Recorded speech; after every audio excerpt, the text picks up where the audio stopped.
అది ఎంత వాళ్ళైనా సరే దాంట్లో సమస్య లేదు. సిండికేట్లు ఇది రాష్ట్ర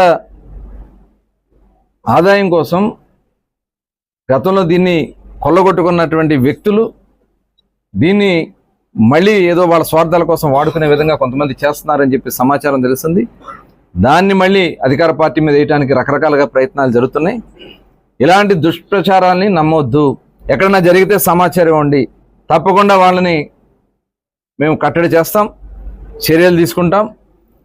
ఈ 3336 షాపుల్ని కూడా రేపు 10వ తారీఖు రాత్రి వరకు వాళ్ళు అప్లికేషన్స్ వేసుకునే అవకాశం ఉంది. దాన్ని కూడా అవసరమైతే టైం బట్టి చూసుకుని దాన్ని పొడిగించడం అనేది కూడా ఆలోచన చేస్తా ఉన్నాం.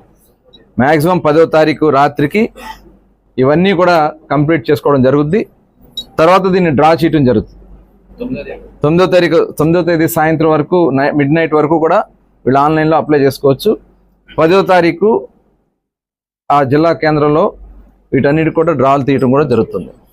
కులాల వారికి కూడా 340 షాపులు ప్రత్యేకంగా వాళ్ళకు కూడా ఐడెంటిఫై చేయడం జరిగింది. 340 షాపులు గీత కులాలకు కూడా, అంటే 10% షాప్స్ని గీత కులాలకు కూడా అందించడం జరుగుతుంది.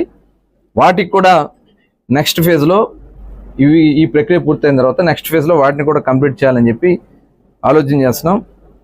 ఇప్పటి వరకు సుమారుగా 20,000 అప్లికేషన్స్ వచ్చినాయి. ఇంకా మనకి ఇవాళ 7వ తారీఖు ఇంకా 2-3 డేస్లో ఎక్కువ అప్లికేషన్స్ వచ్చేదానికి అవకాశం ఉంది. కాబట్టి దానికి తగిన విధంగా సర్వర్లు కూడా ఎక్కడ ఇబ్బంది రాకుండా సర్వర్లను కూడా ఏర్పాటు చేసుకోవడం జరుగుతుంది. అదేవిధంగా ఆఫీసుల దగ్గర కూడా కట్టుదిట్టంగా ఏర్పాట్లు చేసుకున్నాం. ఇది చాలా పారదర్శకంగా చేయాలనేది రాష్ట్ర ప్రభుత్వం యొక్క ఆలోచన. టోటల్ ట్రాన్స్పరెంట్గా ఎక్కడ కూడా అవినీతికి తావు లేకుండా, ఎవరు కూడా దీంట్లో ఇన్వాల్వ్ కాకుండా ఈ షాప్స్ అన్నీ కూడా డ్రా తీయడం జరుగుతుందని చెప్పి తెలియజేస్తాం.